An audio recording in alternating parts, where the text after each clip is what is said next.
Kembali di presisi utama pemirsa, kita beralih ke informasi mancanegara. Warga Amerika Serikat kini bisa mendapatkan kredit pajak ribuan dolar bila beralih ke mobil listrik alias EV. Tapi survei terkini menunjukkan banyak warga masih bertahan dengan mobil berbahan bakar fosil karena beragam alasan yang membuat mereka ragu sebelumnya, termasuk soal keterbatasan infrastruktur. Berikut simak laporan Nova Purwadi dari VOA. Di tengah gerakan elektrifikasi mobil di penjuru dunia, konsumen Amerika Serikat belum sepenuhnya diyakinkan untuk beralih dari mobil berbahan bakar fosil ke mobil listrik alias EV, menurut sebuah survei baru. Many Americans still aren't sold on whether to go electric for their new cars.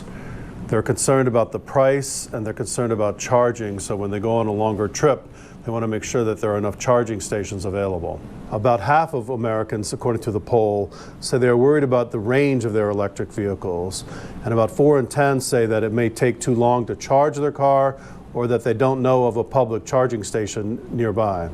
Survei ini digelar oleh kantor berita Associated Press bersama pusat riset NORC Center for Public Affairs Research bersama Energy Policy Institute di University of Chicago. According to a new AP NORC poll, about 4 in 10 people say they are at least somewhat likely to buy an EV, while 46% say they are not. The same survey shows that only about 9% of Americans own or lease an electric vehicle.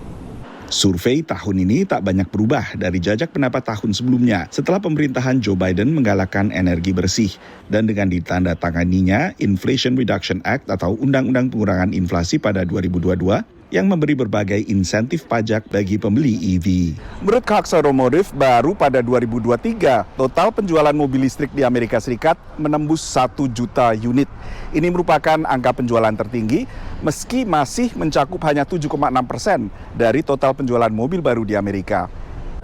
Sebagai perbandingan, penjualan EV di Eropa telah menembus double digit.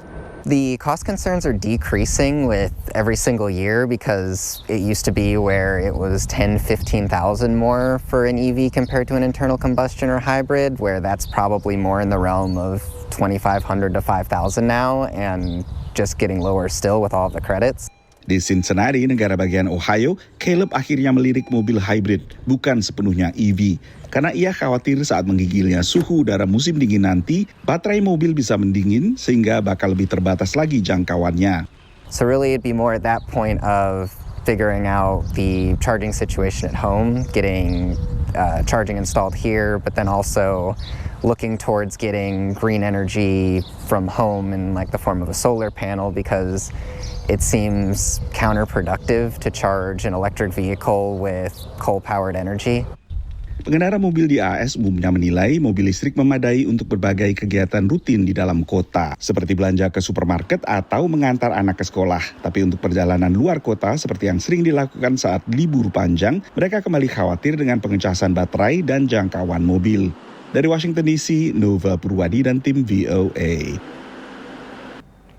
Sementara itu, dalam pemasaran mobil listrik atau EV, Tiongkok menjadi pemain dominan, tapi Amerika Serikat dan belakangan juga Uni Eropa menilai dominasi ini diperoleh dengan praktik anti-kompetitif. Tak lama setelah Amerika Serikat menaikkan tarif atas EV Tiongkok, Uni Eropa juga umumkan tarif yang serupa. Berikut simak laporan Nova Purwadi dari VOA.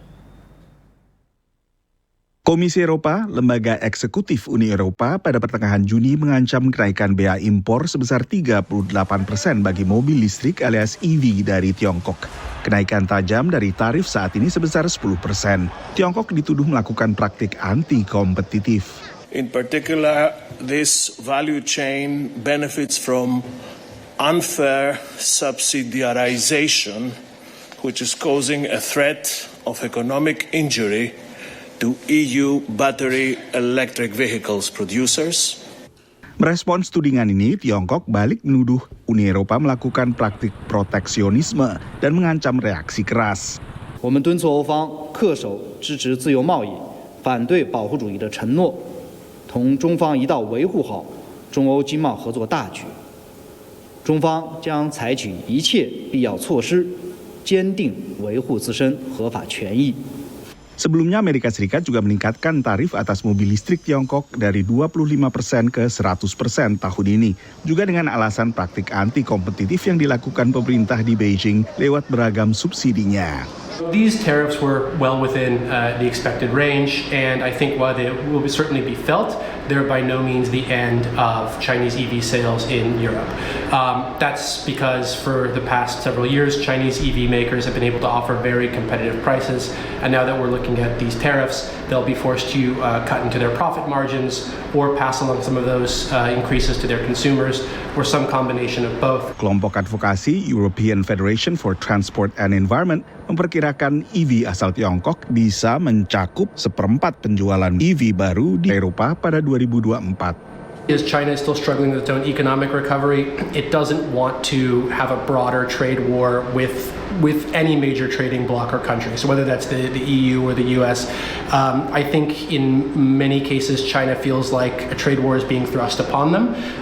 But the actions that we've seen, the actual and proposed retaliatory measures that China has put forward, all kind of have significant off-ramps that allow for de-escalation. Tiongkok telah membuka penyelidikan. Pemirsa tetaplah bersama kami, Presisi Utama akan segera kembali.